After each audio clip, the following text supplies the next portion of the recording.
नमस्कार दोस्तों, स्वागत है आप सभी का हमारे YouTube चैनल पर। दोस्तों, आज हम पढ़ेंगे कक्षा 10 की पाठ्य पुस्तक क्षितिज के पाठ नंबर 5 को।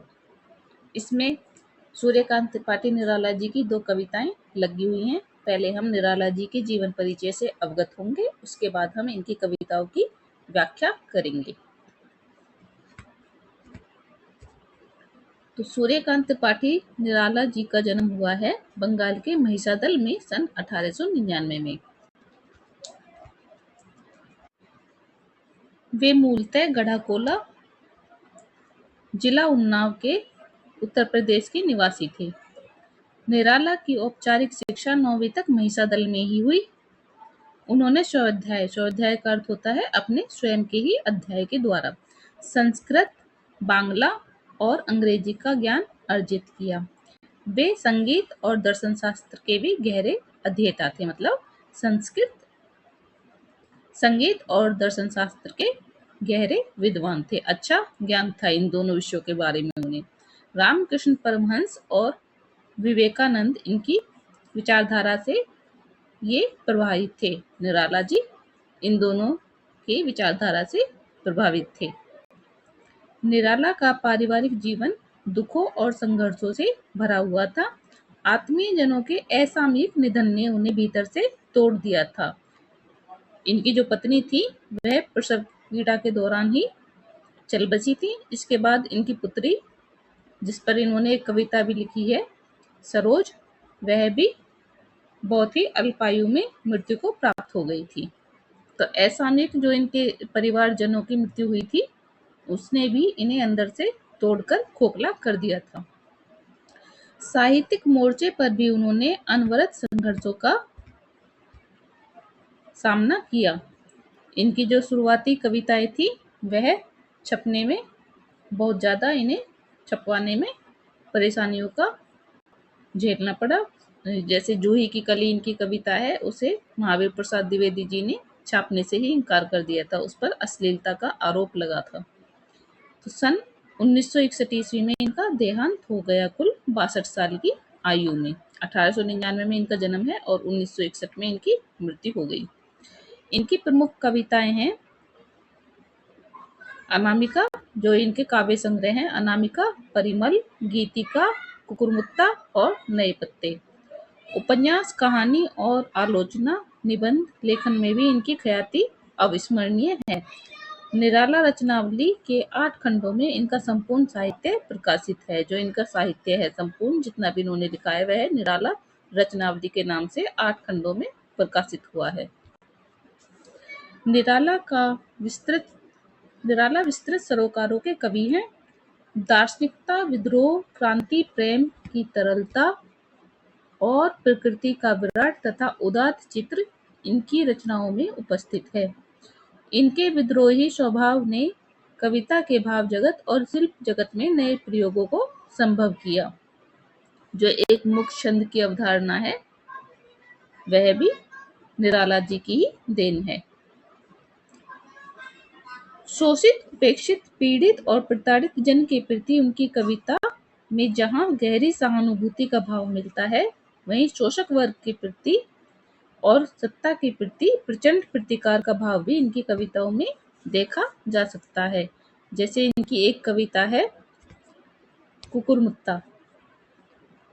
जो कुकुरमुत्ता कविता है इनकी, इसमें पूंजीवादी विचारधारा के प्रति इन्होंने गहरा आक्रोश उत्पन्न किया है। कुकुरमुत्ता।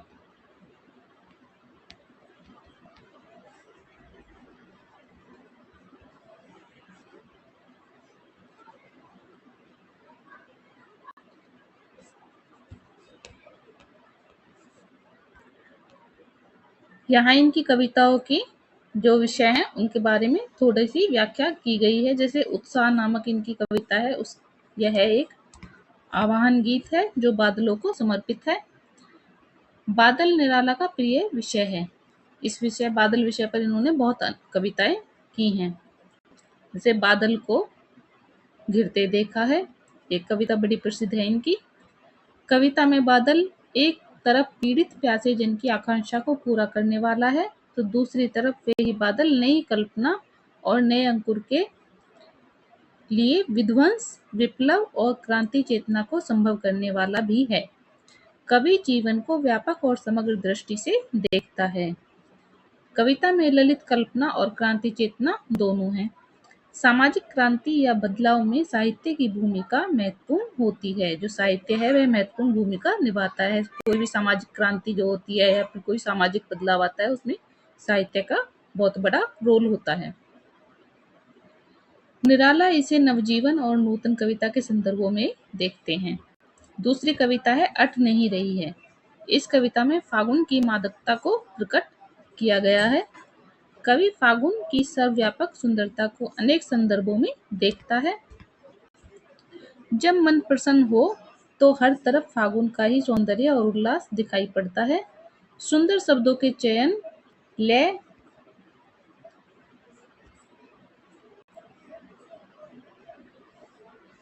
ने कविता में को भी फागुन की तरह ही सुंदर और ललित बना दिया है। जैसे फागुन में प्रकृति का सुंदर चित्र उत्पन्न होता है, प्रस्तुत होता है, वैसे ही जो सुंदर शब्द हैं और लय है उनके द्वारा कविता को भी फागुन की तरह सुंदर और ललित बना दिया गया है।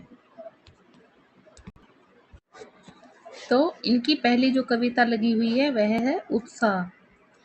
इस कविता में सूर्यकांत त्रिपाठी निराला जी ने उस समय का वर्णन बहुत ही खूबसूरती के साथ किया है जब बारिश होने से पहले पूरा आकाश गहरे काले बादलों से घिर जाता है। आकाश में मतलब आसमान में पूरी तरह से बादल घिरे हुए होते हैं और बार बार बिजली चमकने लगती है। तो कवि ने बादलों से जोर जोर गरजने का निवेदन इस कविता में किया है और उन बादलों के रूप सौंदर्य का वर्णन भी बहुत ही अद्भुत तरीके से और एक छोटे बच्चे से इन बादलों की तुलना कवि ने अपनी कविता में की है। पहले हम कविता के शब्दार्थ और इसकी व्याख्या करते हैं। बादल गरजो घेर घेर, घोर गगन धाराधर हो। तो यहाँ कवि कह रहे हैं बादलों को जोर जोर से गरजने का निवेदन करते हुए कहते हैं कि हे बादल तुम जोरदार गर्जना करके बरसो।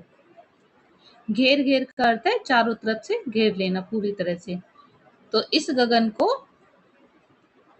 गरजने के साथ चारों तरफ से घेर लो और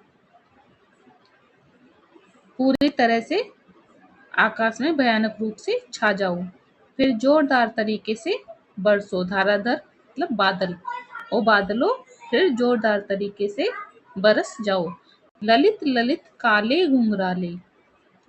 ललित का अर्थ है सुंदर। तो सुंदर सुंदर काले और घुंघराले जो गोल गोल छल्ले नुमा आकार के होते हैं, ऐसे काले घुंघराले आकार के समान बादलों बाल कल्पना के से पाले। तुम किसी बालक की कल्पना के समान ही पल पल बदलने वाले हो। के से पाले का अर्थ होता है समय समय के अनुसार बदलने वाले। तो तुम जैसे बच्चे की कल्पनाएं समय समय पर पल पल में बदलती रहती हैं वैसे ही बादलों तुम्हारा भी आकार थोड़े थोड़े समय में बदल जाता है। विद्युत छवि उर्मे कवि नवजीवन वाले। तो यहाँ कवि कह रहे हैं कि तुम अपने हृदय में बिजली के समान ऊर्जा वाले विचारों को जन्म दो। विद्युत छवि उर्मे मतलब उर का अर्थ होता है हृदय। तो विद्युत बिजली और छवि बिजली की जैसी तस्वीर या फिर छवि अर्थात चित्र। तो बिजली के समान चित्र को अपने हृदय में समाकर तुम नए नए ऊर्जा वाले विचारों को जन्म दो। जैसे एक कवि नए नए विचारों को अपनी कविता में स्थान देता है वैसे ही तुम भी नए नए विचारों को जन्म दो। वज्र छिपा नूतन कविता। और फिर एक नई कविता का सृजन करो जो वज्र के समान कठोर हो।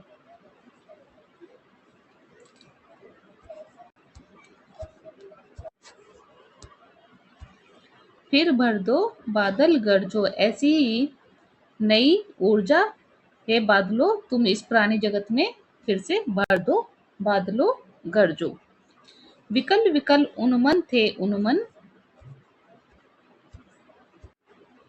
तो यहाँ विकल का अर्थ होता है जो व्याकुल या बेचैन हो, उन्मन मतलब बेमन से, अनमना। तो अत्यधिक गर्मी से बेचैन लोगों के मन में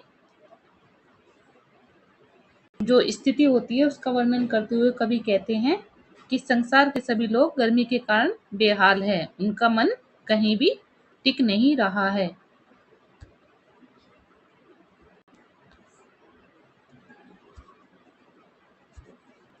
विश्व के निदाग के सकल जन, तो यहाँ विश्व मतलब संसार, निदाग का अर्थ होता है गर्मी या ताप, जो अत्यधिक गर्मी होती है तेज धूप के कारण, उसे हम निदाग कहते हैं। सकल मतलब सब और जन मतलब प्राणी। तो तेज गर्मी से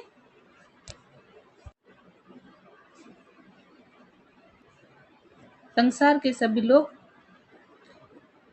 जो हैं उनका मन कहीं भी नहीं लग रहा है।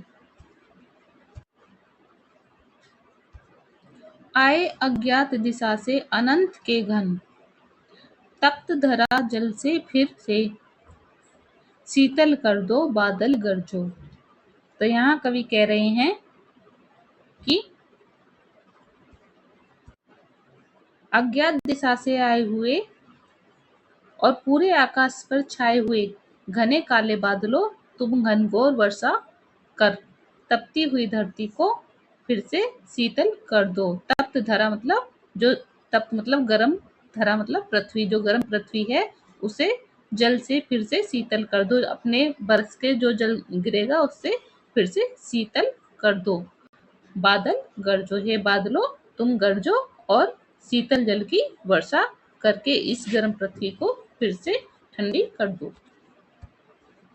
ये थी इस कविता की व्याख्या।